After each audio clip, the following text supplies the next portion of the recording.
नमस्कार, स्वागत है आपका आपके सितारे में। मैं हूं आपके साथ घनश्याम कौशिक। आज नाग पंचमी है, इसीलिए आज कार्यक्रम में हम जानेंगे नाग पंचमी पर काल सर्प दोष के लक्षण और आसान अचूक उपाय। नाग पंचमी पर किस तरह करें नाग देवता को प्रसन्न, और ये सभी जानकारियां देंगे आचार्य जी। साथ ही जानेंगे राशि अनुसार नाग पंचमी पर कैसे करें शिव पूजा। तो देर कैसी, शुरू करते हैं आपके सितारे। क्या आप जानते हैं कैसे करें नाग पंचमी की पूजा, कैसे करें काल सर्प दोष दूर? तो जानिए पंडित वैभवनाथ शर्मा से नाग पंचमी का महत्व। आपके सितारे में आप अपनी हर परेशानी का हल प्राप्त कर सकते हैं और अपने सवाल पूछ सकते हैं। स्टूडियो में साथ देने के लिए मौजूद है विश्व विख्यात ज्योतिषाचार्य और वास्तुशास्त्री पंडित वैभवनाथ शर्मा जी। आचार्य जी, आपका हार्दिक स्वागत है। जी नमस्कार। तो यदि आपके मन में भी कोई सवाल है तो आप भी हमें कॉल कर सकते हैं। हमारे नंबर्स लगातार आपकी टीवी स्क्रीन पर फ्लैश किए जा रहे हैं। आप हमें हमारे टोल फ्री नंबर पर भी कॉल कर सकते हैं। आप हमसे सीधी बात कर सकते हैं। हमारा टोल फ्री नंबर है 180010263003। आप इस नंबर पर मुफ्त में कॉल करें। इसके अलावा आप हमें हमारे लैंडलाइन नंबर्स 012046463332 और 012046463327 पर भी कॉल करके हमसे सीधी बात कर सकते हैं। तो चलिए सबसे पहले आचार्य जी से जान लेते हैं आज का पंचांग। जी बिल्कुल, आज का पंचांग इस प्रकार है। विक्रम संवत 2071 श्रावण मास चल रहा है और श्रावण मास के शुक्ल पक्ष की आज पंचमी तिथि है। शुक्रवार का दिन है, नक्षत्र है हस्त, योग है शिव और करण है बालव। और आज जो व्रत पर्व और त्योहार मनाया जा रहा है इसे हम लोग नाग पंचमी के नाम से जानते हैं। किस प्रकार आज की तिथि का आप अपनी राशि के अनुसार लाभ ले सकते हैं, क्या उपाय आज आपको करने चाहिए, और जिन लोगों की कुंडली में कालसर्प दोष जैसे भयानक योग बने हुए हैं आज की तिथि में उनके लिए बहुत प्रभावी उपाय और निदान किया जा सकता है। तो किस प्रकार सरल माध्यमों के द्वारा आप अपने कुंडली के इस गंभीर दोष को दूर कर सकते हैं, वो सारे उपाय आज मैं आपको बताऊंगा आज के महा उपाय में। तो आज नाग पंचमी का पावन दिन है। आज नाग देवता का पूजन किया जाता है और साथ ही महादेव को प्रसन्न करने के लिए भी विशेष पूजा की जा सकती है। इसीलिए आज हम जानेंगे कि राशि अनुसार नाग पंचमी पर पूजा का क्या विधि विधान है, जिसमें सबसे पहले जानेंगे मेष राशि वाले जातक आज कैसे करें पूजा। जी बिल्कुल, श्रावण मास में भगवान शंकर का ये बहुत ही प्रिय मास है और इस मास में बहुत सारी ऐसी तिथियां आती हैं जब हम लोग भगवान शिव की पूजा आराधना करते हैं। तो श्रावण मास में प्रतिदिन शिवोपासना का एक विशेष विधान बताया गया है। इस संपूर्ण महीने में 4 सोमवार, 1 प्रदोष तथा शिवरात्रि और कुछ विशेष तिथियां पड़ती हैं जिनमें महादेव की विशेष पूजा आराधना की जाती है। नाग पंचमी भी उनमें से एक विशेष तिथि है जिनमें सर्प देवता के साथ यदि महादेव का पूजन किया जाए तो कुंडली में अशुभ ग्रहों के प्रभाव व कालसर्प योग जैसे अमंगलकारी योगों से मुक्ति मिल जाती है। इसीलिए श्रावण का महीना बहुत अधिक शुभ फल देने वाला होता है। तो आज हम लोग जानते हैं कि किस प्रकार राशि अनुसार आप अपने लिए कुछ उपाय, कुछ निदान कर सकते हैं जिससे आपको महादेव की कृपा मिले। तो उस क्रम में सबसे पहले बात कर लेते हैं मेष राशि वाले जातक लोगों के लिए। मेष राशि के जातकों को नाग पंचमी की तिथि में कच्चा दूध, दही आपको अर्पित करना चाहिए भगवान शिव को, और जल में गुड़ मिलाकर के इस जल से भगवान भोलेनाथ का अभिषेक करें तो बहुत अच्छा फायदा मिलता है। साथ ही भोलेनाथ को धतूरे का फल अर्पित करना चाहिए। कपूर जला करके भगवान शिव की आप आरती कर लें। लाल चंदन, लाल फूल, आपको लाल पुष्प उनको अर्पित करना है। शक्कर या गुड़ से बनी हुई मीठी रोटी बना करके भगवान शंकर को भोग लगाते हैं तो आपको बहुत अच्छा फायदा मिलेगा। आपकी राशि के अनुसार जो विशेष मंत्र है वह है ओम ममलेश्वराय नमः। इस मंत्र का आपको 108 बार जाप आज अवश्य करना चाहिए। चलिए अब जान लेते हैं वृषभ राशि वाले नाग पंचमी की पूजा कैसे करें। वृषभ राशि वाले जातक लोगों के लिए दही और गन्ने के रस से भगवान शिव का अभिषेक करना बहुत शुभकारी होगा। इसके अलावा चावल, सफेद चंदन, सफेद पुष्प यानी सफेद फूल, अक्षत और चावल आपको भगवान शिव को अलग से अर्पित करने हैं। साथ ही भोलेनाथ को धतूरा और उसके बाद मोगरे का इत्र यदि आप अर्पित करते हैं तो बहुत अच्छा फायदा मिलता है। अंत में भगवान भोलेनाथ को मिठाई का भोग लगाएं और कपूर जला करके आप उनकी आरती कर लें। ऐसा करने से आप पर भगवान शिव की कृपा बनी रहेगी। अब जानते हैं कि आपकी राशि अनुसार कौन से मंत्र का आपको जाप करना चाहिए आज की तिथि में। तो आपके लिए है ओम नागेश्वराय नमः। इस मंत्र का 108 बार आप जाप करते हैं तो बहुत अच्छा लाभ जीवन में ले सकते हैं। चलिए अब जान लेते हैं मिथुन राशि वाले जातक नागपंचमी की पूजा कैसे करें। मिथुन राशि वाले जातक लोगों को नागपंचमी की तिथि में भगवान शिव का गन्ने के रस के साथ अभिषेक करना चाहिए। उसके साथ साथ लाल गुलाल, कुमकुम, चंदन, इत्र आदि से अभिषेक करें। इसके अलावा मूंग, दूर्वा, आक के फूल और कुशा भी आपको समर्पित करना चाहिए और कुछ मिष्ठान का भोग लगा करके आप आरती करें तो बहुत अच्छा फायदा मिलता है।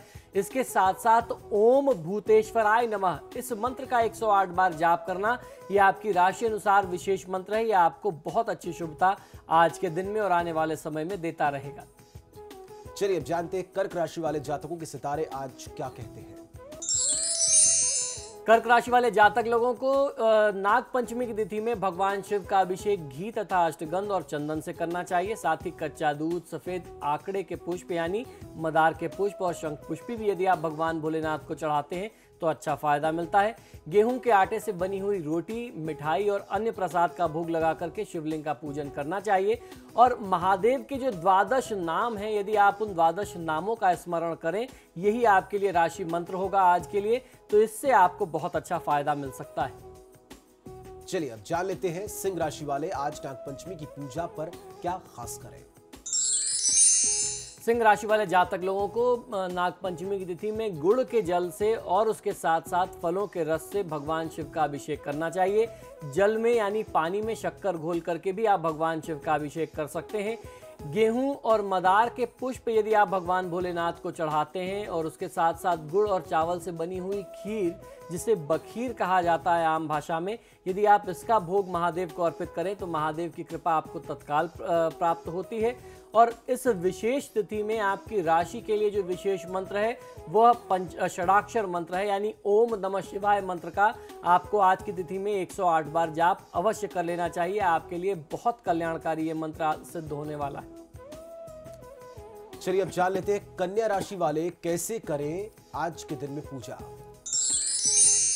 कन्या राशि वाले जातक लोगों के लिए नागपंचमी की तिथि में गन्ने के रस के साथ भगवान शिव का अभिषेक करना फलदायी होगा। यह आपकी तमाम आर्थिक समस्याओं को, आर्थिक कष्ट को, रुपए पैसे की तंगी को दूर कर सकता है। इसके बाद धतूरा, भांग और आक के फूल भगवान को आपको अर्पित करने हैं। आप अपनी तरफ से दूर्वा यानी दूर्वा घास जो होती है वह, पान के पत्ते, ये आप उनको अर्पित करें।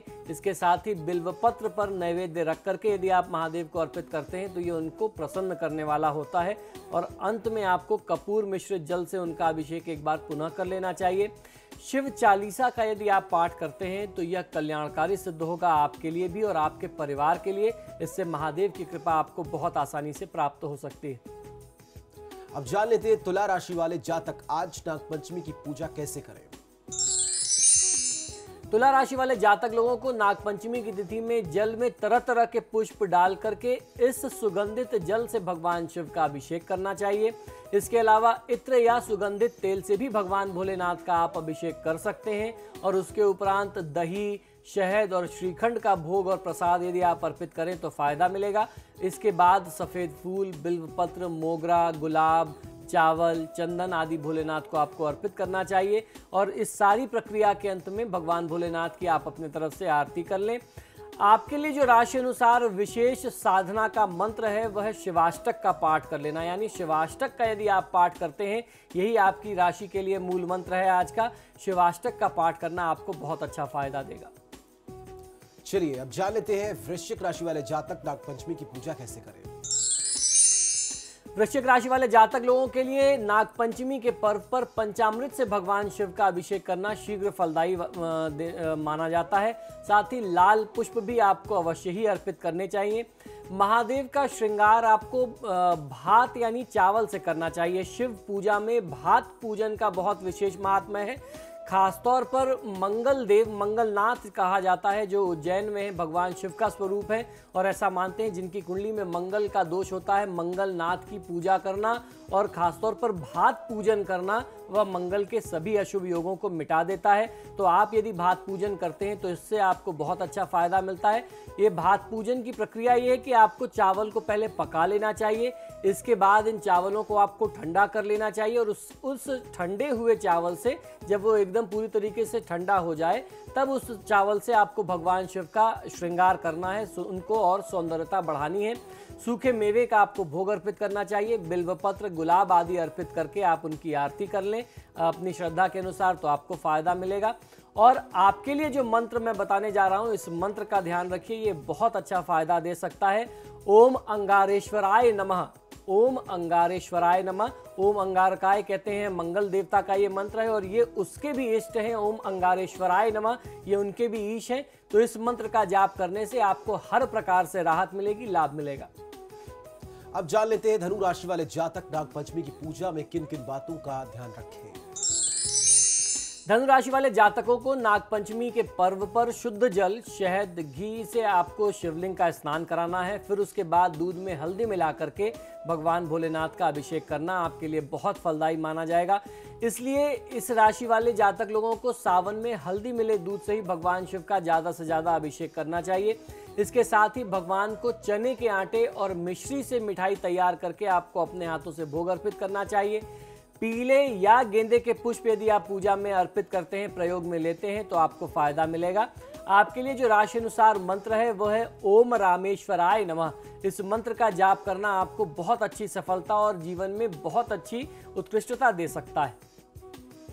अब जान लेते हैं मकर राशि वाले जातकों को आज के दिन कैसे पूजा करनी चाहिए। मकर राशि वाले जातक लोगों को नागपंचमी के पर्व पर नारियल के जल से यानी नारियल पानी से भगवान शिव का अभिषेक करना चाहिए। गेहूं से शिवलिंग को ढक करके विधिवत आपको उनका पूजन करना है। साथ ही उड़द की दाल से तैयार मिष्ठान का भोग यदि आप भगवान शिव को अर्पित करते हैं तो फायदा मिलता है। पूजन आरती पूर्ण होने के बाद इस गेहूं का दान जरूरतमंद लोगों को कर दीजिए, यह आपके लिए कल्याणकारी होगा। इस उपाय से आपकी समस्त समस्याएं जो हैं वह समाप्त हो जाएंगी। नीले कमल के पुष्प भगवान शिव को यदि आप अर्पित करते हैं तो और विशेष फायदा लिया जा सकता है आज के दिन का। शिव सहस्त्रनाम का पाठ कर लेना, इसका जाप, इसका उच्चारण करना आपके लिए हर प्रकार से कल्याणकारी होगा। अब जान लेते हैं कुंभ राशि वाले नागपंचमी की पूजा कैसे करें। कुंभ राशि वाले जातक लोगों को नागपंचमी के अवसर पर सफेद और काले तिल को मिलाकर के किसी ऐसे शिवलिंग पर आपको यह तिल अर्पित करना है जो एकदम एकांत में हो, जहां बहुत कम लोग जाते हो या जहां कोई ना पहुंच पाता हो। ऐसे स्थान में कहीं शिवलिंग खोज करके यदि आप पूजा करते हैं तो आपको फायदा मिलेगा। तिल के तेल से भगवान शिव का आप अभिषेक कर सकते हैं। यह शनि से जुड़ी हुई सभी पीड़ा को समाप्त करता है। शिवलिंग पर तिल चढ़ाने से पूर्व शिवलिंग को अच्छे तरीके से आप स्नान कर लें, उनको जो भी अभिषेक की प्रक्रिया करनी है कर लें, क्योंकि तिल चढ़ाना वह अंतिम प्रक्रिया होनी चाहिए, श्रृंगार की प्रक्रिया होनी चाहिए। इसके बाद काले और सफ़ेद तिल से आपको उनका पूजन करना है। पूजन के उपरांत आरती कर लें। साथ ही साथ उड़द से बनी हुई मिठाई का, मिष्ठान का यदि आप भोग लगाते हैं और शमी के पुष्प, शमी के पत्र अर्पित करते हैं तो फायदा मिलता है। आपके लिए जो मंत्र है, जो आपकी राशि का विशेष मंत्र है, वो है ओम शिवाय नमः। इस मंत्र का आपको 108 बार कम से कम जाप अवश्य कर लेना चाहिए। अब जान लेते हैं मीन राशि वाले नागपंचमी की पूजा कैसे करें। मीन राशि वाले जातक लोगों को नागपंचमी के उपलक्ष्य पर पीपल के नीचे बैठ करके शिवलिंग का पूजन करना चाहिए। दूध में केसर मिला करके शिवलिंग पर अर्पित करें। चावल और दही मिला करके आपको भोग अर्पित करना है। बिल्वपत्र चढ़ाएं, पीली सरसों और नागकेसर शिव जी को अर्पित करें तथा आरती करें तो फायदा मिलता है। और उसके साथ साथ आपकी राशि का जो मंत्र मैं बताता हूं, उस मंत्र का आपको जाप करना चाहिए। आपकी राशि के लिए विशेष मंत्र है ओम भौमेश्वराय नमः। इस मंत्र का आपको कम से कम 108 बार जाप अवश्य कर लेना चाहिए। तो ये तो बात रही राशिफल की। अभी मैंने आपको बताया कि 12 राशि के अनुसार आपको किस प्रकार से आज की तिथि का लाभ लेना है, नागपंचमी पर आप कैसे पूजा करें। लेकिन निसंतान दंपतियों को श्रावण मास के किसी भी दिन से आरंभ करके 40 दिन तक भगवान शिव को घी चढ़ाना चाहिए। यह निसंतान दंपतियों के लिए विशेष उपाय है। इससे संतान प्राप्ति की जो मनोकामना होती है वह पूर्ण होती है। यदि आप चाहें तो राशि अनुसार इस कार्यक्रम में जो आज मैंने आपके लिए साधना और मंत्र बताए हैं, उन क्रम को आप आगे भी जारी रख सकते हैं। और यह साधना का जो राशि अनुसार मंत्र है, ये राशि वालों के लिए भी लागू होता है। अगर आपको अपनी राशि के अनुसार जो मैंने मंत्र बताया आप चाहते हैं कि आप उसका आगे भी फायदा लेते रहें, तो निश्चित तौर पर आज से आरंभ करके आप जीवन पर्यंत इन मंत्रों का लाभ ले सकते हैं। अपने राशि अनुसार मंत्रों का जाप करेंगे तो अन्य मंत्रों से वो कहीं ज्यादा आपको फायदा दे सकता है। तो फिलहाल यहाँ रुकेंगे एक छोटे से ब्रेक के लिए, लेकिन आप बने रहिए हमारे साथ, क्योंकि ब्रेक के बाद आचार्य जी बताएंगे आज का महाउपाय, जिसमें जानेंगे नाग पंचमी पर काल सर्प दोष के लक्षण और आसान अचूक उपाय। बने रहिए हमारे साथ।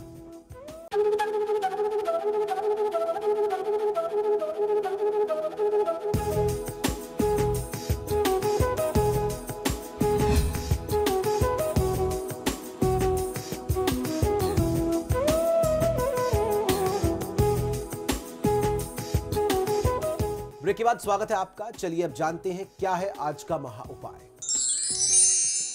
जी बिल्कुल, आज का महाउपाय बहुत ही विशेष है क्योंकि आज की तिथि बहुत विशेष है। आज नागपंचमी की तिथि है और नागपंचमी की तिथि में आपने देखा होगा कि लोग कालसर्प दोष के बहुत सारे निदान करते हैं। तो यदि आपको मालूम नहीं है कि किस प्रकार से आप अपने जीवन में कालसर्प दोष के लक्षणों को पहचान सकें, उनके प्रभाव को पहचान सकें, तो आज मैं आपको कुछ लक्षण बताता हूं। आप सबसे पहले उन लक्षणों को देखिए कि आपके जीवन में भी ऐसा होता है, आपके साथ भी ये चीजें, ये घटनाएं घट रही हैं और उसके अनुसार फिर आप उसका निदान भी कर सकते हैं।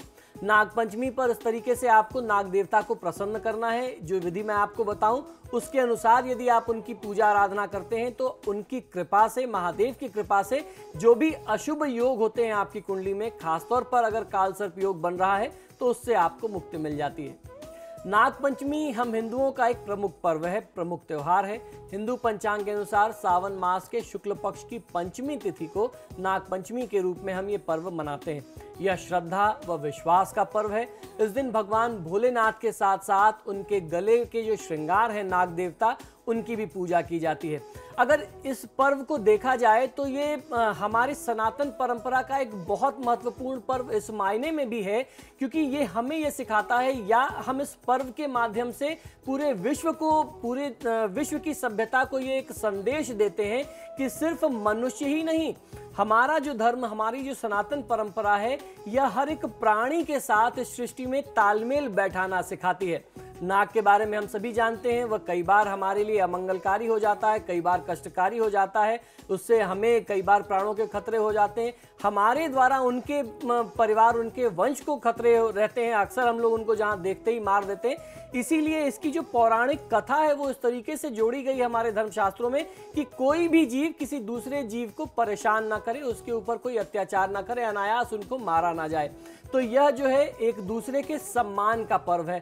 आज हम उनका सम्मान करते हैं और एक समय आने पर निश्चित तौर पर जो भी आप पूजा पाठ करते हैं, देवी देवता वो लौट करके हमें वापस हमारे पास जरूर देते हैं उसका लाभ। तो आज इस तरीके से इस पर्व को हमें मनाना चाहिए कि हम हिंसक ना हो, जितनी अहिंसा हम अपने संस्कारों में आत्मसात कर सकें उसे हमें अपने जीवन में उतारना चाहिए। उत्तर भारत में नागपंचमी के दिन मनसा देवी की पूजा करने का भी विधान बहुत जगह देखा जाता है। देवी मनसा को नागों की देवी माना गया है, इसीलिए बंगाल में, उड़ीसा में और अन्य क्षेत्रों में, भारत के अन्य राज्यों में भी मनसा देवी के दर्शन और उपासना का कार्य किया जाता है। और नाग को पितरों का देवता या पितरों का सूचक भी मानते हैं। इस कारण से भी बहुत सारे परिवारों में नाग पंचमी के दिन में अपने पितरों और अपने कुल के देवी देवताओं का, अपने कुल देवता की पूजा का भी विधान हमारे धर्मशास्त्रों में मिलता है। हिंदू धर्मशास्त्रों के अनुसार पंचमी तिथि के स्वामी नाग देवता हैं। श्रावण मास में नाग पंचमी होने के कारण इस मास में धरती खोदने का कार्य वर्जित बताया गया है, नहीं किया जाता है। श्रावण मास के विषय में यह भी मान्यता है कि इस माह में भूमि में हल नहीं चलाना चाहिए, हल प्रवहन का काम जो है इस मास में नहीं करना चाहिए, नींवें नहीं खोदी जानी चाहिए, यानी घर के कंस्ट्रक्शन से जुड़ा हुआ सारा काम, बेसिकली जो नींव खोदने का काम होता है वह रोक दिया जाता है। इस अवधि में भूमि के अंदर नाग देवता विश्राम कर रहे होते हैं। भूमि के खोदने से नाग देवता को कष्ट होने की संभावना रहती है। शायद इसी कारण से हमारे ऋषि मुनियों ने इस कार्य को वर्जित बताया होगा। नाग पंचमी पर किस प्रकार से आपका विधि विधान का पूरा क्रम होना चाहिए ये भी जान लेना आज आवश्यक होता है। तो आइए जानते हैं किस प्रकार आपको आज पूजा आराधना करनी चाहिए। नाग पंचमी के दिन में प्रातःकाल उठ करके घर की साफ सफाई नित्य कर्म से आप निर्वृत्त हो जाएं। इसके बाद स्नान करके साफ स्वस्थ वस्त्र धारण करें। पूजन के लिए सेवई, चावल आदि ताजा भोजन बनाना चाहिए। कुछ भागों में नागपंचमी के एक दिन पहले भोजन बना करके रख लिया जाता है और नागपंचमी के दिन बासी खाना बनाया जाता है। उस दिन घर में रसोई भी नहीं जलाते, यानी अग्नि का भी प्रयोग नहीं करते, ऐसी मान्यता है। इसके बाद दीवार पर गेरू पोत करके पूजन का स्थान एक निश्चित किया जाता है। फिर कच्चे दूध में कोयला घिस करके उससे गेरू पोती हुई दीवार पर नाग की जैसी आकृति बनाते हैं, उसमें घर की आकृति बनाते हैं। उनमें उस घर की आकृति में नाग की आकृति बना दी जाती है। कुछ जगहों पर सोने, चांदी, काष्ठ व मिट्टी की कलम से तथा हल्दी व चंदन की स्याही से अथवा गोबर से घर के मुख्य द्वार के दोनों तरफ 5-5 फन वाले नाग देवता अंकित करके उनके पूजन करने का विधान होता है। सर्वप्रथम नाग की बांबी में 1 कटोरी दूध चढ़ा करके आते हैं और फिर दीवार पर बनाए गए नाग देवता की दूध, दूर्वा, कुशा, गंध, अक्षत, पुष्प, जल, कच्चा दूध, रोली इत्यादि चावल आदि से उनका पूजन करते हैं और पूजन करने के बाद सेवई व मिष्ठान का भोग उनको लगाते हैं। फिर जो भी कथा इसकी है, इस पर्व की नागपंचमी की जो विशेष कथा है वह किसान वाली वह कथा सुनते हैं। नाग देवता के नाग स्त्रोत या निम्न मंत्रों का जाप किसी भी व्यक्ति को करना चाहिए। जो मंत्र मैं बताता हूँ या नाग स्त्रोत का पाठ कर सकते हैं, इससे आपको फायदा मिलता है। जो मंत्र सबसे ज्यादा प्रचलित है वो है ओम कुरुकुल्य हुम फट स्वाहा। मंत्र पुनः सुन लीजिए, ओम कुरुकुल्य हुम फट स्वाहा। इस मंत्र का जाप करने से नाग देवता की कृपा आपको प्राप्त होती है। इस मंत्र की 3 मालाएं जप करने से नाग देवता प्रसन्न होते हैं। नाग देवता को चंदन की सुगंध विशेष प्रिय होती है, इसलिए पूजा में चंदन का प्रयोग करना चाहिए। इस दिन की गई पूजा में सफेद कमल का प्रयोग भी अवश्य किया जाता है और उपरोक्त मंत्र जो मैंने आपको बताया, इसका जाप करने से काल सर्प योग का भी अशुभ प्रभाव कम होता है, ऐसा मानते हैं। ये नागपंचमी की जो तिथि है काल सर्प दोष के उपाय के लिए बहुत ज्यादा जानी जाती है। इसके लिए आपको क्या करना चाहिए ये मैं आपको बताता हूँ। त्र्यंबकेश्वर इस दोष की मुक्ति का सबसे सर्वोत्तम स्थान माना जाता है, जहां शांति कर्म किया जाता है काल सर्प दोष के लिए। इसके अलावा किसी भी पवित्र नदी के तट पर, जो भी 12 ज्योतिर्लिंग के क्षेत्र हैं या किसी भी तीर्थ में, तीर्थ स्थान में, भगवान शिव के सानिध्य में आप ये प्रयोग कर सकते हैं, ये उपाय कर सकते हैं, या काल सर्प शांति के जो उपाय और प्रयोग हैं वह कर सकते हैं।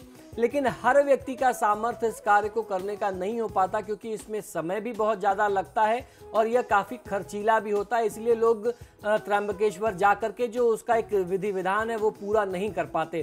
तो इस कारण इसके अतिरिक्त कुछ मैं सरल उपाय आपको बताता हूं, जिससे आप अपने जीवन में कष्टों से मुक्ति पा सकते हैं, अपनी समस्याओं में कमी कर सकते हैं, काल सर्प दोष में लाभ पा सकते हैं। तो पहला आपको उपाय ये करना है, राहु तथा केतु के मंत्रों का जाप आप करवा लीजिए। ये बहुत आसानी से हो जाता है। राहु का मंत्र है ओम भ्राम भ्रीम भ्रौ सह राहुवे नमः, इस मंत्र का जाप करा सकते हैं। फिर उसके बाद केतु का मंत्र होता है ओम स्त्रांग श्रींग स्ट्रॉन्ग सह केतवे नमः। राहु केतु काल सर्प योग के लिए प्रमुख कारण माने जाते हैं। ऐसा ज्योतिष का ये नियम है कि राहु और केतु के मध्य में सारे ग्रह आ जाते हैं। जो राहु और केतु उन्हें ग्रसित कर लेते हैं, वो एक ऐसा अशुभ योग बन जाता है, उनके ऊपर ग्रहण योग बन जाता है, जिसे काल सर्प योग के नाम से जानते हैं। तो राहु केतु का निदान कराने से, जाप कराने से वह कष्ट दूर हो जाता है। इसके अलावा सर्प मंत्र या नाग गायत्री, या जिसे सर्प गायत्री मंत्र कहते हैं, उस मंत्र का जाप यदि आप करवा लेते हैं तो भी आपको बहुत अच्छा फायदा मिलता है। तो सबसे पहले सर्प गायत्री मंत्र जान लेते हैं। ओम नाग देवताय नमः, मंत्र पुनः सुन लीजिए, ओम नाग देवताय नमः। इस मंत्र का जाप करना या करवा लेना, ये भी आपको बहुत अच्छा फायदा देता है। सर्प गायत्री मंत्र के बारे में भी चर्चा कर लेते हैं। ये बहुत आवश्यक है। जिस प्रकार सभी देवी देवताओं के गायत्री मंत्र हैं, उसी प्रकार से सर्प देवता के भी अपने गायत्री मंत्र हैं। ओम नवकुलाय विद्महे विषदंताय धीमहि तन्नो सर्पः प्रचोदयात्। ओम नवकुलाय विद्महे विषदंताय धीमहि तन्नो सर्पः प्रचोदयात्। इसका एक दूसरा भी स्वरूप है, वह भी आपने सुना होगा। ओम नवकुल नागाय विद्महे विषदंताय धीमहि तन्नो सर्पः प्रचोदयात्। इन दो में से कोई भी मंत्र का आप जाप स्वयं कर लें या किसी योग्य आचार्य से जाप करा लें तो आपको काल सर्प योग में बहुत अच्छा फायदा मिलेगा। किसी ऐसे शिवलिंग में या शिव मंदिर में जहां शिवजी पर नाग देवता बैठे हुए हों, ऐसा स्वरूप होना चाहिए। वहां पर आप भगवान शिव की पूजा करते हैं या प्रतिष्ठा करवा करके नाग देवता को चढ़ा करके आते हैं। चांदी का हो, तांबे का हो, जिस भी धातु का आप नाग बनवा लें और उसकी प्रतिष्ठा करा करके शिवलिंग के ऊपर आप नाग चढ़ा करके आए, समर्पित करके आए तो फायदा मिलता है। श्रीमद् भागवत और हरिवंश पुराण का पाठ आप अपने घर में करवाते रहें। ऐसा कहते हैं कि 9 पाठ करा लेने से हर प्रकार का दोष और कष्ट दूर हो जाता है। दुर्गा पाठ कराना यानी दुर्गा सप्तशती का पाठ कराने से भी काल सर्प योग जैसे दोष दूर होते हैं। भगवान भैरव की उपासना उस व्यक्ति को अवश्य करनी चाहिए जिसकी कुंडली में काल सर्प योग बन रहा हो। इसके अलावा श्री महामृत्युंजय मंत्र का जाप करने से राहु केतु के अशुभ प्रभाव जो है वह समाप्त होते हैं, तो भी आपको काफी राहत और लाभ मिल जाता है। राहु केतु के दुष्प्रभाव को, उनके बुरे असर को समाप्त करने के लिए यह रामबाण उपाय है, यानी पाशुपातास्त्र का प्रयोग करना। अगर आप पाशुपातास्त्र का प्रयोग करते हैं, ये एक प्रकार का एक स्त्रोत है, पाशुपात स्त्रोत का अगर आप पाठ करते हैं तो आपको बहुत अच्छा फायदा मिलता है। इसके साथ साथ राहु केतु के बीच में अगर ग्रह आ जाएं, जिसे हम लोग काल सर्प योग के नाम से चर्चा कर रहे हैं, ये पितृ दोष भी बताते हैं, तो पितृ शांति करा लेने से भी आपको बहुत अच्छा फायदा मिलता है। घर में फिटकरी, समुद्री नमक तथा देसी गाय का गोमूत्र मिलाकर के रोज आपको उस जल से पोछा लगाना चाहिए, इससे आपको बहुत अच्छा फायदा मिल जाता है। गूगल की धूप यदि आप अपने घर में करते हैं तो आपको लाभ मिलता है। नाग पंचमी की तिथि में यदि किसी सपेरे से आप नाग खरीद सकें, उसे कुछ पैसे दे करके आप नाग ले लें और उसे अगर आप जंगल में मुक्त कर दें नाग को, सर्प देवता को, तो निश्चित तौर पर यह बहुत अच्छा लाभ होता है। किसी भी प्राणी को मुक्त करना उसके अपने जीवन में ये निश्चित तौर पर एक बहुत बड़ा काम है, एक बहुत पुनीत कार्य। यदि आप ऐसा कर सकते हैं तो बहुत अच्छा होगा। घर में जो भी घर के बड़े बुजुर्ग हैं उनका चरण स्पर्श करना, उनका आशीर्वाद लेना तथा किसी का दिल ना दुखाना, ये आपके लिए बहुत बड़ी चीज़ होगी। आपको उनका आशीर्वाद देना चाहिए और ऐसा संकल्प लेना चाहिए कि आपके माध्यम से किसी का दिल ना दुखे, किसी का अपमान ना हो, किसी की भावनाएं ना दुखें। अगर आप ऐसा व्यवहार करते हैं तो निश्चित ही ग्रहों की शुभता, ग्रहों का आशीर्वाद भी मिलेगा और जीवन भी आपका सुखी और सुखमय बना रहेगा। तो फिलहाल आपके सितारे में इतना ही। आचार्य जी, आप स्टूडियो में आए, बहुत बहुत शुक्रिया आपका। जी धन्यवाद। तो फिलहाल के लिए इतना ही, लेकिन खबरें समाचार प्लस पर लगातार जारी।